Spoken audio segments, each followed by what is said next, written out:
Well, I'm here with Rudy Zuniga, who is currently running for city council in District 4 of Upland, California. Rudy, how are you, sir? I'm good. How are you? I'm doing very good. I'm so excited that we're finally sitting down to talk about some of the things that you feel passionate about for the city and things that you want to see done differently. But the biggest question that everyone has is probably, why are you running for city council?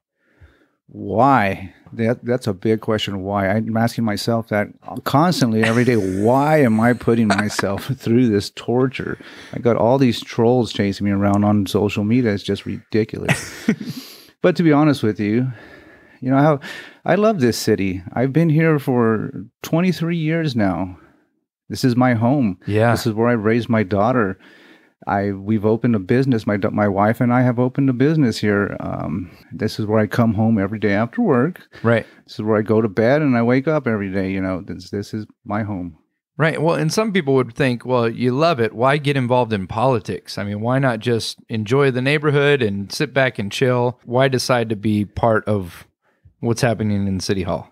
Well, I'm not a politician, that's for sure. I don't want to be a politician. I never wanted to be, but I can't sit back anymore and just continue to watch the way things are going in our city. This city used to be a great city, and it still is a good city. It's one of the best cities out there that I think it is, and I cannot sit back and watch the decline of this city any longer. Right. Our streets are falling apart. There's potholes everywhere. They're all cracked up. Our curbs are crumbling, or there's trees falling on people's cars. The maintenance is just neglected. When I first moved to this city, we couldn't believe the trees. There's like, you go up Euclid, Yeah. You drive up Euclid and there's this tree-lined street. It's amazing. It's like, wow, where are we? Right. Are we still in California? Yeah, it looks like a Hallmark movie. Right, exactly. And it was beautiful. It was amazing. These trees were manicured every year. When did you first start noticing some of that change in the city?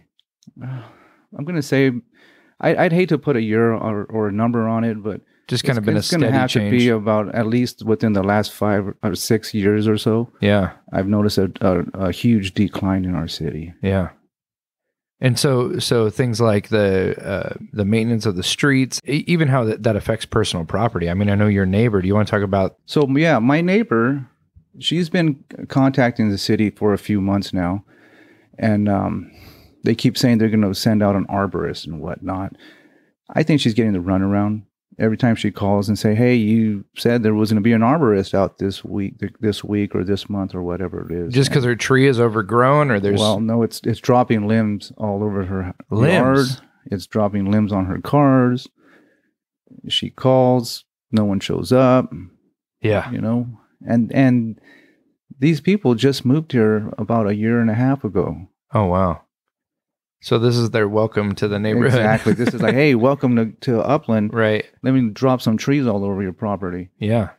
And what is the reason that, it's because that seems to me like that should be something that's just a routine maintenance on each of the streets. Every year or every couple of years, they ensure that the trees are trimmed back and doing well. Well, like I said, it used to be a routine maintenance. Now we're hearing there's no funding for this, which I find very odd. I'm constantly hearing from council that we're finally in the black now, Yeah, there was a deficit for years, or yeah, and like we're in the black, but yet we can't maintain our city. Right. We have to raise taxes. Well, how can we be in the black when we can't maintain our city and we're constantly raising taxes? Yeah. They're raising our water rates. They just went up huge, right? Yes. Yeah. And they're still going to go up. This is not the end of it. It's a scheduled tier that it's going to keep creeping up. Over the next 5 years. And some people say it's 58%. Some people say it's like 64%. I'm not exactly sure which one it is, but both of them sound horrible. Right. Okay, so now we're getting our water rates raised. They sold off our fire station without a vote from the community. They sold the fire station? Well, I shouldn't say sold, but they gave away the fire station to San Bernardino County. Okay. So San Bernardino County is in charge of our fire services. Okay. And what happened by doing that, it put like $152 tax on our property taxes every year now. Wow. And an increase on top of it. It's an increase. Yeah. And some people may say, well, that's not too bad. We're saving money for the city and whatnot. But other folks that might hit them harder. Fixed income people, right? Lower income people. Well, and it also not only affects people who are here, but it prevents people from wanting to move here. Absolutely. And I have friends who have looked at one of their first questions when they look at a new city is, what are the property taxes like? Even with renters, people that are renting homes here. Yeah. Well, I heard some people say, well, I'm a renter, I don't own the home. But the owner of the property is going to put that on their rent, right, on their lease. They're going to add that. And as well as the water rates, their rent's going to go up. Now, talk a little bit about what your views are on like our whole parks, because one of the things when we first moved here, we were very attracted to the fact that there was a lot of parks in Upland. It seemed like there was a lot of land that was set aside for that, and it, looked nice. And then since we've gotten here, we've kind of seen both with maintenance and just with security, even with what goes on at the parks. What would you say to people about that? In District 4, where I'm running for city council, we have a couple of parks that need some help. We have Memorial Park, and we have Olivedale Park. Memorial Park, it seems that they neglected it. I don't want to push blame on anyone, but from what I noticed and from what I feel, it was neglected, and the homeless and or should I say the transients were allowed to take over the park at one point, and drug dealers were there and a lot of crime, and it almost seems like it was purposely done.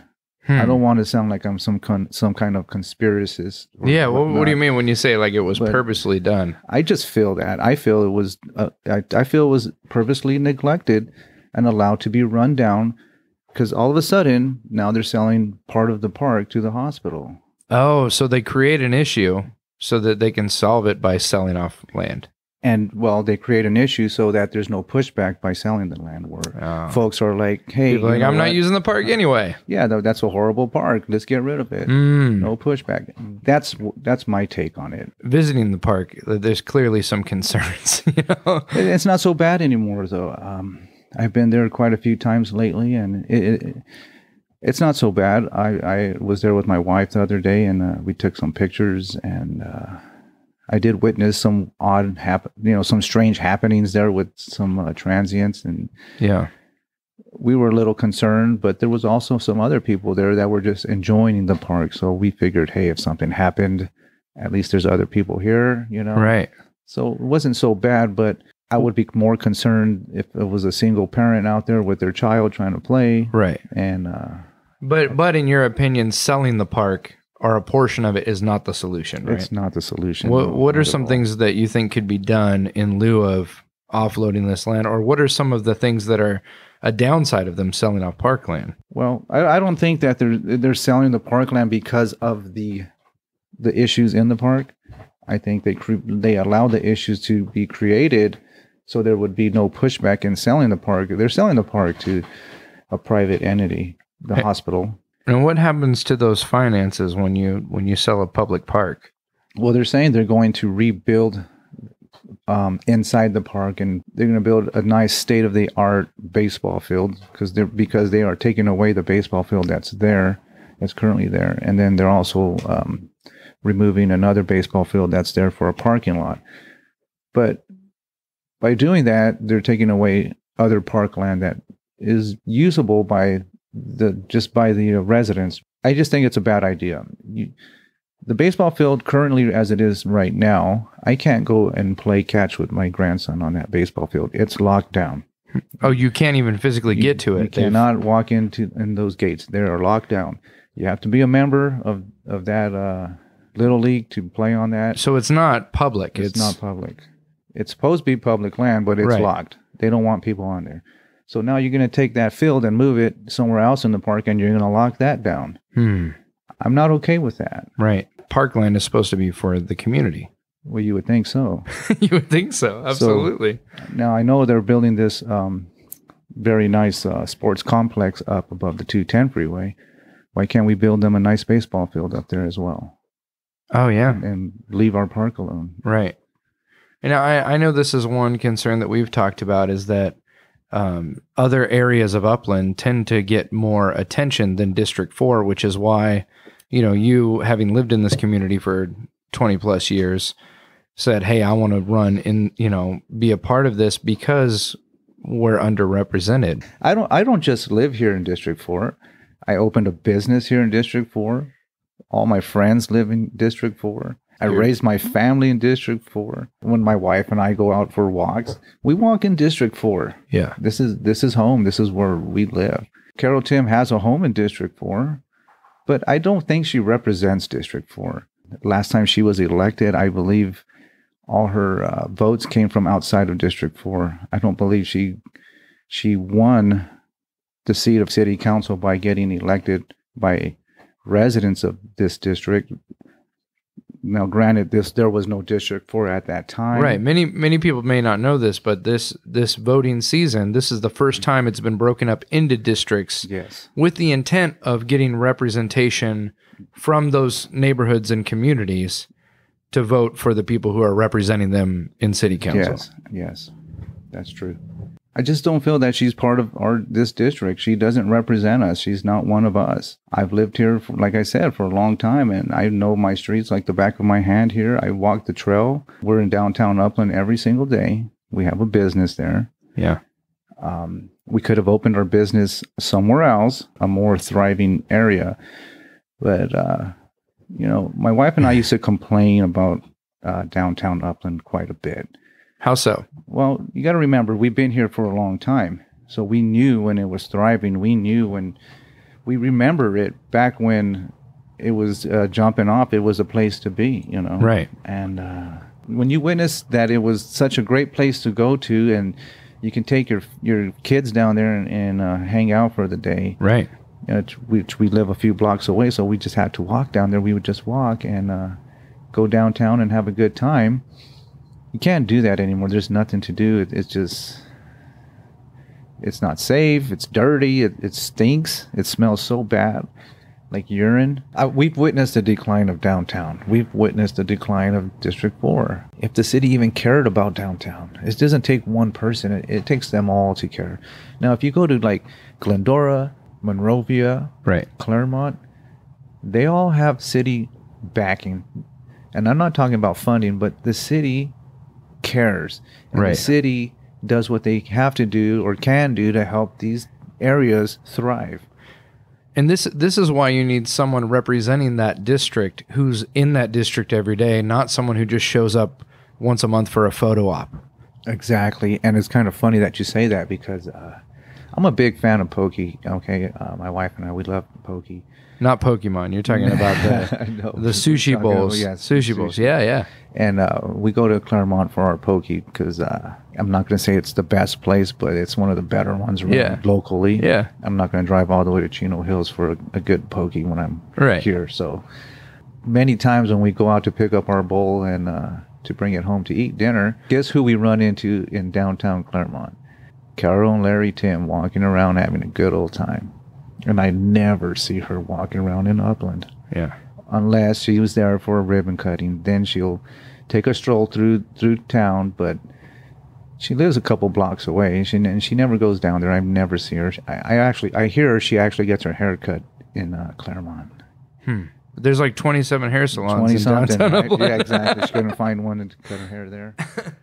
Now, recently, and I know you mentioned, and I do want to get into some of this, like on Facebook and social media, there's been some pretty hilarious, a very small group of people who are making a lot of noise about you running. And one of the things that they brought up, and I haven't talked to you about this outside of this conversation, but the substation. At first, when the substation was coming in, you said, this is ridiculous. What's going on? And then you posted a picture that, it was open and you were there at it and supporting like the opening of it. Can you talk a little bit about your thoughts and feelings on the differentiation there? Or if people looked at it and went like, oh, he's contradicting himself. He was against it and now he's here supporting it. Yeah, I don't know. I was never against it. I was just pointing out that having a window full of police stickers all over it is not going to deter crime. Yeah. Because the idea of a station, people think, oh, there's going to be police officers stationed there. Absolutely. But that's not what's happening at the substation. Well, that's not the case. And you need to have somebody there more often than not. And having a window full of police decals all over it is not going to deter crime, because it hasn't. Right. When they, I get it, it wasn't open yet, but they still had the stickers all over it like it was open or something. Right. And 2 windows were broken on 2 different businesses. Vandalism, right? I'm not going to say directly across the street, but across the street and a couple buildings over, which is close enough. Right. It deterred to nothing. Right. You have to have someone there. Right. More often than not. I thought it was ironic as, your opponent was making a video to promote the accomplishment of this substation and mentioned your business that was vandalized with a rock being thrown through the window. Did she really? I didn't even watch it. No, she mentioned, wow. That why this was important, because even recently it was your business. You were experienced that firsthand. Yeah, well, hey, Carol, can you give me $1,500 to cover the cost of that window, please? That'd be a nice campaign donation, right? Well, but another thing that I noticed too, and not just, I know it's not just for security of your shop, but that window went up really quick. You didn't just leave it boarded up like some people might, but you said, no, we need to take care of this and make it look nice. And we took care of it as soon as possible, but we still had to have the window ordered because it was a custom size, and it cost a pretty penny. Yeah. It hurts. It hurts when it's the bill comes out where it's pretty close to what your rent is for the month. So right. Do I pay the rent? Do I pay the window? Well, guess what? We're got to pay both. Right. And so we just hurt that month. And by providing more security and a greater focus on the downtown area, maybe that would have never happened. Well, I'd like to think that wouldn't have happened if we had more patrol there. Right. And we hear it from our customers. See, the thing is with our business, we get customers that come from other cities and to shop with us. Right. We do get locals, but a lot of our clientele comes from other areas. Yeah. And they travel like from Orange County and all over the place, and they come to Upland and they're like, "Wow, yeah, it's pretty bad out here, huh?" Hmm. Well, we've been wanting to come to your store, and yeah, it's pretty bad out here. They're not happy, I don't think they're going to come back, but if they do, it's because they like our products, what we sell, and right.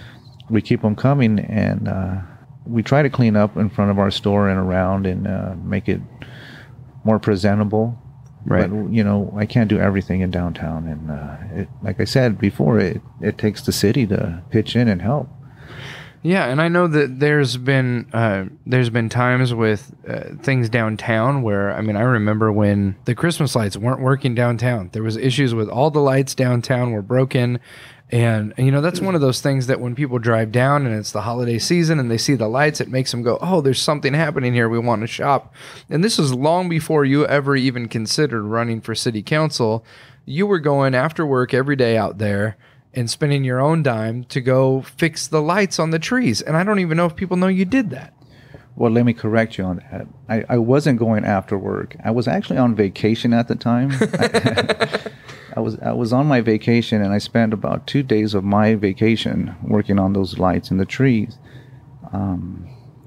We had to ask the city to fix those lights, and they told us, well, it's about $20,000 of electrical repairs underground that needs to be repaired, and yeah, it's not going to happen. So, I grabbed my tool bag and ladder and went out there and started checking circuits and such, and it's not true. That was an absolutely false. How can I say it? Misleading statement. Right. I bought a few fuses for the lights, cleaned some connections, breakers, reset some GFIs, and I got them to work. Yeah. And there was nothing wrong with the power underground. It's just they just didn't want to take care of it. And this speaks again to the importance of hands-on, people being there. Because if anyone would have gone and done what you did and put the time in, they would have seen that wasn't the case. But instead, sometimes I think it's, well, let's just get a quote. Oh, someone's going to charge us $20,000 to come in and do it, rather than what can we do with the resources we have and not spend all that money. Well, and this is coming from the upper management and in the city, people that aren't hands-on. Right. They're just saying what they want to say or whatnot, just to get us to leave and stop bothering them. And I'm not putting this on any of the public works guys at all, because I don't think they were even aware of it. And I know there's going to be quite a few folks saying, "Oh, well, he shouldn't have touched that's city property." But I was told by somebody that works at the city, "Well, just go out there and look at it yourself." Yeah. Why don't you go ahead, just go look at it, and you tell me what it needs, and send me an email, and you figure it out, and I'll pass it on. So, right. So you know what, I wasn't about to wait for this email chain to take effect. I was just, I'm just going to get it fixed. Well, and as a friend of you, that's something that stood out to me just about your character and who you are, is that you saw this issue, and rather than just complaining about it, you strapped on your tool belt and said, "I'm going to go do something about it," which is encouraging when you're considering who to vote for representation within the city. Do you want someone who it just takes credit for things that maybe that everybody else did, right? Because you raised your hand. Yeah, or do you want someone who's going to say, "Hey, here's a creative solution to a problem that everyone else is complaining about, and yeah, I see the challenge too, but let's do something about it. Let's not just sit back argue." Yeah, I'm not going to be a rubber stamper here. I'm not going to let someone tell me this is how it's going to be and this is what the budget is, and just say, "Okay, no, I want to look at it. I'm going to read it, and I want to look at the figures and make sure they all line up." Yeah. Now, Rudy, I know that one of the big noises that's being made by a very small group of people, and even some fake Facebook accounts. I always love that when people have a problem, they don't have the guts to put their own name on it. They want to create some fraudulent account so they can be keyboard warriors.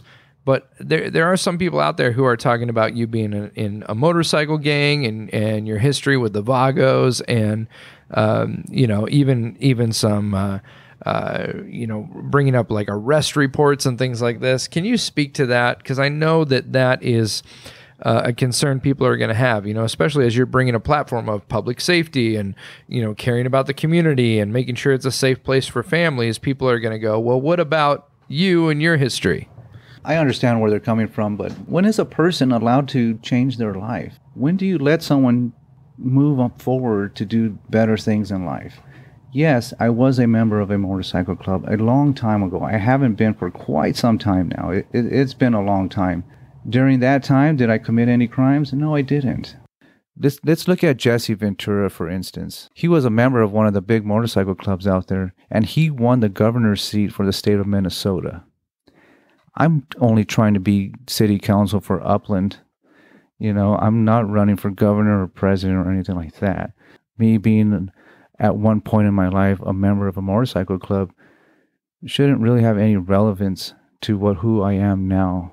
With all the issues facing our city, I don't see why me being a former member of a motorcycle club should be the main concern. There's other things and other issues that we need to address. Now, there's this restraining order thing going around that my ex-wife, well, I don't call her my ex-wife because we were never divorced. I am a widower, and that's the mother of my child. We were going through a divorce at that time, and things were pretty rough, and we were going through a rough time, and she didn't want me around the house, around my house.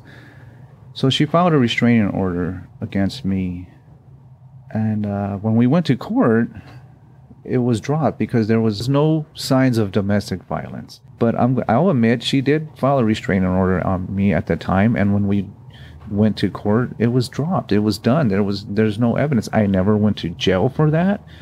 A police officer that night came to talk to me, and I asked him, "Are you going to arrest me? Did I do something wrong?" And he said, "No, there are no signs of domestic violence to her person." So I wasn't going to jail that night, but I was informed just to stay away, and that she was going to file this restraining order on me, and I would be going to court. Yeah. So, I watch TV too, folks, and I just like all these people watch TV and they're making their judgment against me. Usually when there's a domestic violence case, whether the one party or the other doesn't want to file charges, the police officer takes it upon themselves to follow through and arrest a person or whatnot. That's part of the state's decision to do something. Right. So by me not going to jail for that, and by me not having to take anger management courses, and by me not having this on my record, proves that I did not do anything like that. I did not commit any spousal abuse, any child abuse, any of that. So I want to say that it is very important to note that a temporary restraining order is a valuable tool in the legal system. Okay? It's to be utilized by citizens under the appropriate situation, that they can be obtained simply by application by anyone. Okay? For any perceived threat, actual or perceived. It is a temporary action before it is heard before a judge. Right. So in my case, it was heard before a judge and it was dismissed. In fact, my wife at the time, she's the one, she says she had it dismissed because she knew it was not true. So with social media going through and putting this out there, you know, I don't even know what to say about that. It's the facts are there. If you want to look up my record's there. It's there. I can't hide it. It's there. Right. Which is why you brought up the DUI, and you shared these things. Everything people are bringing up are things that you already mentioned. Exactly, but they just can't get over it or something. I don't know what it is. They just want to keep pushing. It's like, hey, I mentioned that already. Yeah. Right. And and it doesn't seem like they're getting much of a response. And one person that said something on social media about me blocking them from being on my page or whatnot. Well, when you're not a real account, right, I'm not going to take you as a real person, so you have no rights to my page or to say anything to me, and I'm not going to answer you. Put your picture to your page. Right. Show that you're a real person. Stop hiding behind, some false, fake profile. Yeah, and I one of the things that also encouraged me from the get-go with you running was that you put your personal phone number and your email address, and you say, let's get together. You want to have coffee? You want to talk? Yeah. And yet, rather than taking you up, if people had real concerns, why not say, hey, can we talk through this? I mean, you've created an open door for people to say, let's sit down, let's have a conversation. Exactly, and it's there. And it's funny that you say that, because I've had residents reach out to me multiple times that, hey, Larry Tim came to my house and he's saying horrible things about you. You have to hear what he's saying. Yeah. I thought these people were a lot more classy than they've been acting. I know this is politics and everything goes, but I just didn't know that those two were like this. So, you know what? It's time to take the gloves off. Yeah. And we're going to start fighting. It's on. Telling you, it's on. I've been trying to be nice and I've been trying to be fair, but they just opened the door, and so the gloves are off. And you know what? My home area, my neighborhood, my District 4, it's worth fighting for. And you know what? District 4, I'm going to fight, and I'm going to fight for each and every one of you. One thing that I see a lot on the message boards, and it's interesting to me because often the posts that I see are the opposite of someone offering solutions. It's mostly just people complaining about issues. Yeah. There are a lot of people living on the streets in Upland, and I know that that's a big concern for a lot of people, both with what are we doing to address the personal issues, and what are we doing to address, the issues for the city that creates. Yeah. Well, homelessness is it's a touchy subject. Okay. Because I believe you have your real homeless people that have fallen on bad luck. They're down and out on their luck. They've perhaps they lost their jobs, lost their homes, lost everything in life, and they're on the streets now. Yeah. And I believe those people will take assistance. Now, we also have transients, people that don't want to live by rules, people that want to get high or be drunk all the time, and not take the assistance that's offered to them because there are rules for them in these shelters. So there's a big difference between all. They're not all. You can't categorize them all as homeless and try to help them all in the same way. You also have mentally ill, and you have drug addicts. So I would also say that drug addicts, it's an illness, being addicted to drugs, and I think we need to with the mentally ill and people that are addicted, we need to push harder on the state and the county to, hey, we need to find these people help. We need to start opening up these programs for these type of people that need certain kind of help. Right. Now, I think there's ways that we can do things, like the one that's the person that's down and out on their luck and doesn't want to be homeless and is terrified to be on the streets and will actually take assistance. We should be assisting them. And I'm not saying by giving them money or giving them housing, but I think we should be working with organizations that have been doing this for years. Not some computer programmer that knows nothing about homelessness. Right. We need to be working with shelters that just know what they're doing, that have proven results. Right. We can take some of this money that we're giving to the CRT and start funneling it over to real legit places and ask them, hey, how much do we need to give you to deal with our homeless population? What is it going to cost? If it's what we pay to this other organization in Upland that's not giving us results. What is the CRT? It's called the Community Resource Team. Okay. Now, it's led by a gentleman that's been around Upland for some time, and he's a computer programmer or something or other. I don't know what he does. I appreciate what they're trying to do, but it's just not working. And we've tried it, I believe. Is this a volunteer organization, No, or is this funded by the city? He's being paid by the city. I think it's like $35,000 or $36,000 for part-time work, to work part-time. And I don't know how many hours he has to be working or whatnot, but I just know it's part-time. And I've seen some stuff that he's posted on social media that it's just part-time, and he doesn't really work with the homeless all the time. Or I don't know what's going on here, but let's utilize those funds a proper way. Let's get these people that need help, that are willing to take the help. Yeah. Let's get them the help.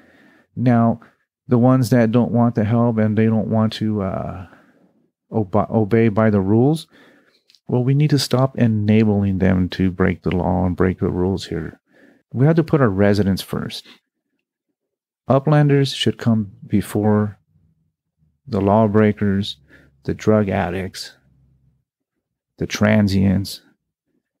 The safety of the Uplanders should always come first. Well, and the residents could not get away with some of the things that... Absolutely not. So even whether you want to say someone's a resident of Upland and they live in a home, or they're a resident and they live on the streets, the people who are on the streets need to be held accountable to the same level that someone who lives in a home. Absolutely. What is the deal with the say no to panhandling signs I see all over Upland? Those seem to just have popped up in the past year and a half. Yeah, that's a Carol Tim thing. I just never saw how the solution to the challenge is to put up a sign saying, don't do it, don't give these people anything. Don't give them anything. Don't give them change. Don't give them anything. But yet, allow them to break the rules in Upland, which it doesn't work. Right. You don't want to give them money or change, but yet you don't want to hold them accountable for breaking the laws. Why not? How about just no breaking the laws in Upland? Right. How about that? You start upholding the law. There are laws, and if you start upholding the laws, maybe a big majority of this population might move on to the next city. Yeah. Now, don't get me wrong. I'm not trying to say let's just push them off. I want to help the ones that want to be helped. You know, we can make programs here that state this, that, and the other. Like, hey, we want to start a program to help you. Now, to be in this program, you can't be on drugs. Right. And if you're on drugs, you have to be willing to get help for that. Right. Okay. And here's resources. There's resources. We will find the resources for you somehow, some way. Right. But we can have all these rules in line for you to be part of this program to get help. But if you don't want to be part of this program, then we can't have you just hanging around breaking the law. We can't have you around our children that are walking to school. Right. You know, you're a danger to our residents. You're a danger to our children. Can't have that. We will offer you the help, but if you don't want to take the help that comes with the rules attached to it, then I'm sorry, there's nothing we can do for you. You need to go to the next city that will let you just sit around and defecate on their property and trash it. Well, I think it's interesting too. You bring up the fact that not everyone who's on the streets is in the same situation.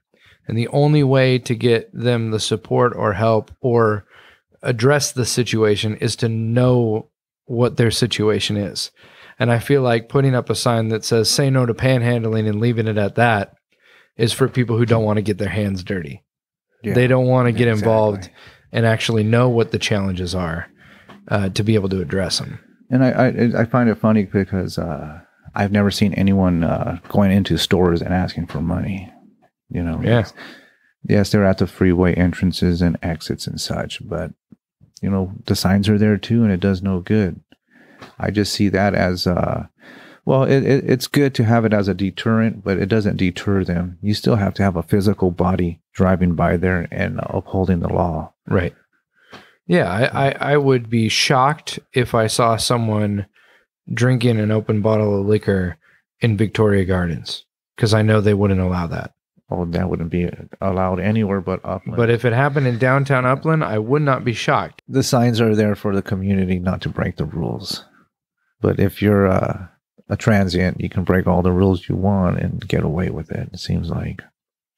You know, I've been on a couple cleanups because I care. Like I said, I love Upland and I care about it. And I go out every now and then and I pick up trash on my own time. And the stuff that we find is just amazing. It's ridiculous. Needles and crack pipes, and you find stashes where they hide their drugs. We're not talking about someone who's down on their luck who needs a helping hand. We're talking about people who, yeah, they are in a situation, and it's kind of funny because I heard comments. Well, they're hungry and they're doing drugs because they're hungry. When they're asking for money for food and you give them food, or, you know, they're getting fed. They are getting fed. And when someone buys them food, it allows them to use the money that they've collected to get high. Now, people are going to say, whoa, why are you saying these things and how do you know? Well, let me tell you all a little something about my family. Okay. We've dealt with this situation firsthand. And that's why I kind of feel that I can talk about this, because I know a little bit or a lot more than a lot of you folks out there. My son, he was addicted to drugs. He was addicted to meth and heroin. Okay. And this went on for years. For years, he lived under our roof and he stole from us, stole from our bank accounts.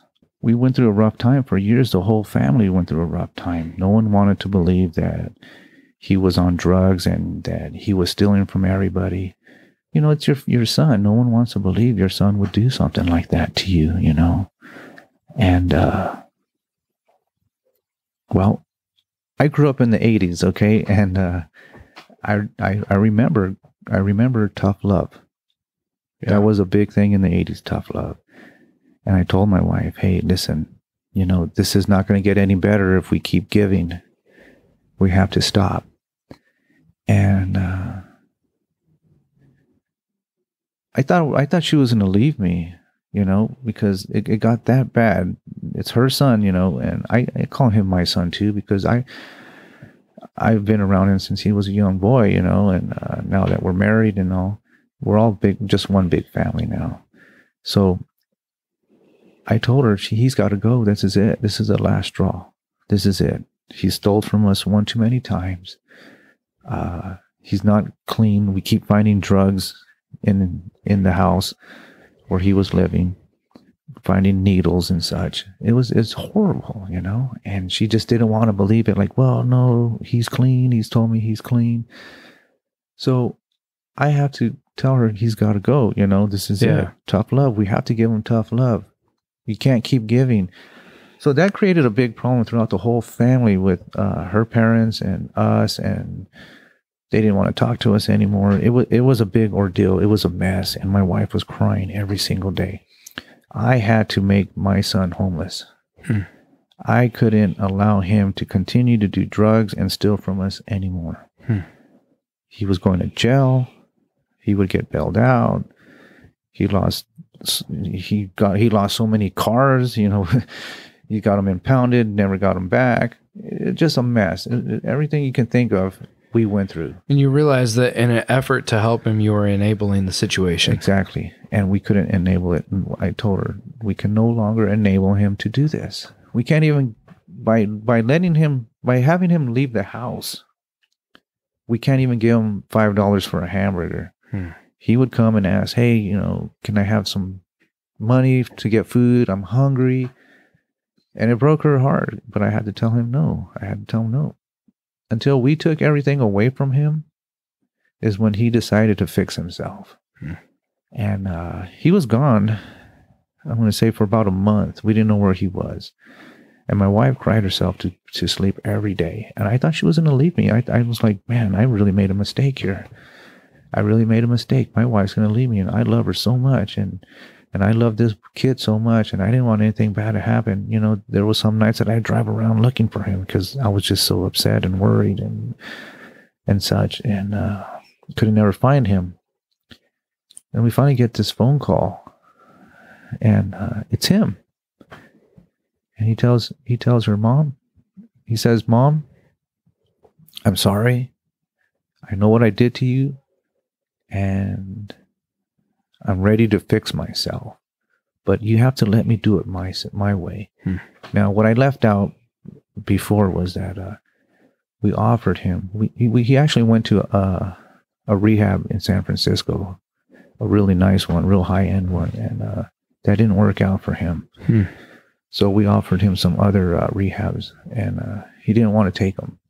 So when he called and he says, I'm ready to fix myself, but I want to do it my way. I don't want to go to these rehabs you want to send me to. I have to do it my way. So you let me do it my way, and I promise you I'll get things right. So that we let it happen, and shortly after that, and about a few weeks later, he came back and he was clean. Wow. He cleaned up himself. He has a job now, a pretty good job. He has his son with him now 50% of the time. He's cleaned himself up. But we had to let him do it his way, and we had to take everything away from him. Right. We enabled him for years to do this. He lied to us, fooled us. Everything you can think of, he did it. But that's our son. Right. How do you, no one wants to think that their kid can do this to them. Right. And it's been done to us. And that's why we speak about this, like, very openly. Like, we understand what's going on with a lot of these homeless. I don't know everything that's going on with them, but we've dealt with some of the worst stuff firsthand with our own family. So I don't know. I don't know if I can say, I don't even want to say I know more than other people, but just from the experience we've had with our own family, I feel I have an idea what's going on out there with others. Yeah. And how do we know that some of these addicts that are out there aren't going through the tough love that their family put them out on the street to get them clean. Right. And then here comes Upland, enabling them to keep doing the drugs and perhaps overdosing on our streets when their family had to cut them loose and go through the same thing I have. Now, my mother-in-law still goes to one of these groups for parents and such, or family members that have dealt with these addictions. And she tells us that these people that are in these groups are so angry with Upland that Upland allows their children to come here. And now when I say children, I'm not saying meaning like little kids, but like, they're 20-year-old kids or whatnot. Right. They're young adults. Upland enables them to hide in their city and continue to get high with no repercussions. Now, these parents have had to kick their kids out too and do the tough love thing, but it's not working for them like it worked for me, because Upland is enabling them to continue to do what they were doing, when they were in their homes. Yeah. So that's my story on dealing with the addiction and homelessness and such. It's not a good feeling. It was bad, and I feel for a lot of those people out on the street, and they have problems. And you know what? You can't fix them until they're ready. And if we keep giving them, they're never going to be ready. You have to take it all away from them. And it's not a either or. It's not you either help them or you help the city and the community. You can help both if you do it the right way. Absolutely. But it's just, you can have these people out there thinking they're doing the right thing, and they're not. You have these bleeding hearts out there saying, well, they're just hungry. You don't know what's going on with them. Right. You have no clue why they're out there. Well, and I've seen, being at your shop, I've seen you guys go out and talk with them and get to know their story. And you know firsthand that every one of them has a different story and a different situation that brought them there. Yeah. And it's going to take intentional effort to say, look, here's some resources for different concerns. But in the meantime, you got to choose. Do you want to take these opportunities that are there for you? If you don't, you need to move on. Exactly. We can't have you here. You have to move on. We can offer you some kind of assistance. And like I said, Upland doesn't have the money to offer, here's some money, here's a place to stay. Right. But if we work with certain organizations that have a positive track record. Right. There are people who only exist to do this. Exactly. And they're professionals. It's like if you were physically sick, you'd go to a doctor or a specialist. Yeah, I wouldn't go to the CRT if I had a fever. Right? You wouldn't say like, oh, there's people they have a cold, we should start an ER for the city. No, let's send them to the hospital. Yes, well, maybe not for a cold, but I was trying to think of a good thing. One of my biggest concerns is we have all these committees. Okay, there's a committee for this and there's a committee for that. Whether they're good or bad, I don't know. And I don't believe it's beneficial to have a person on a committee that belongs to another organization within the city or a nonprofit. You know what I'm saying? Right. I'm not going to say any names of nonprofits or anything else, but when you have someone sitting on a committee that makes decisions and they sit on a board or belong to a nonprofit, and these decisions start to benefit their organization. So I find it very unethical when you have people sitting on committees making decisions that benefit their organizations or their friends. If we're going to have committees and residents are going to be on them serving the community, they should have no ties to any other organizations. Decisions that are made, if they are or they do sit on these committees and they're part of organizations, they should recuse themselves from making any decisions that would benefit them or their organizations. I think our city has a big problem with cronyism. The cronyism runs deep in Upland. and it gets very political.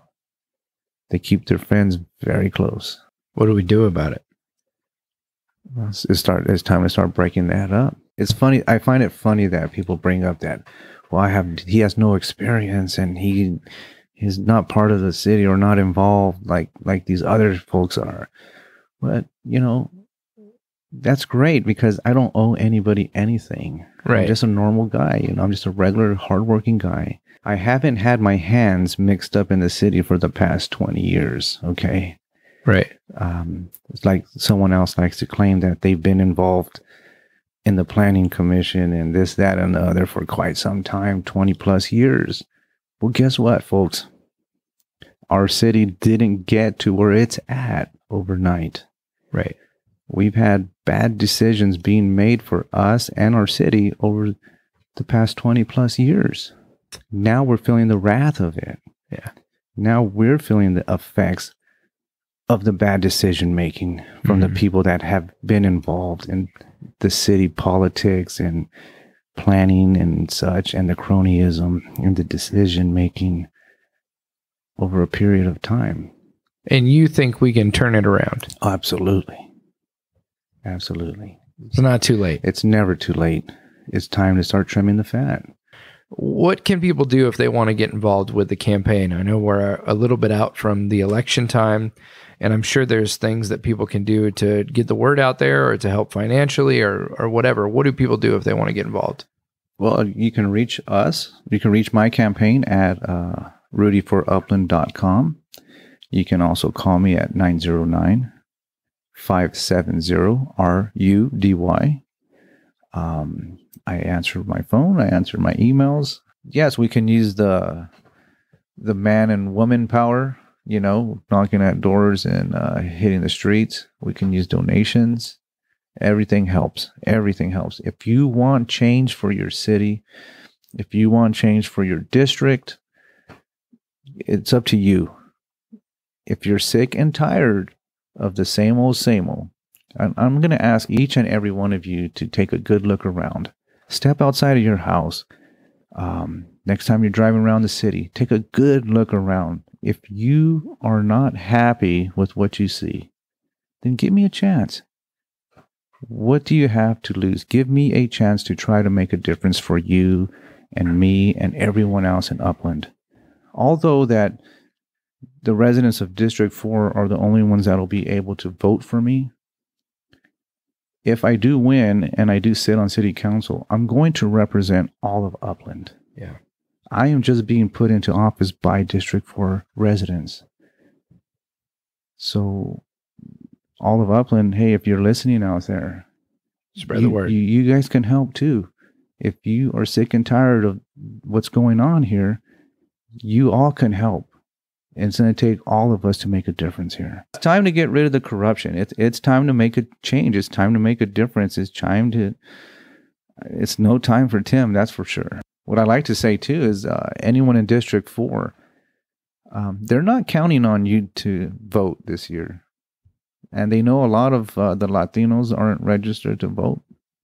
And they're not counting on you to vote. They're hoping you don't come out and vote. Because you would make a change, you would make a difference if you did come out and vote. I encourage you to go out and vote. I encourage you to register to vote. And to make it easy for you, go to rudyforupland.com. And we're going to put a link right there on the homepage. It'll take you right where you need to go to register to vote. You don't even have to go into the polling place and vote. You can register to vote by mail. You don't have to leave your house. But I'm asking you to make a difference. I'm asking you to vote for me. Will you vote for me? Will you allow me to make a difference and the changes that we need?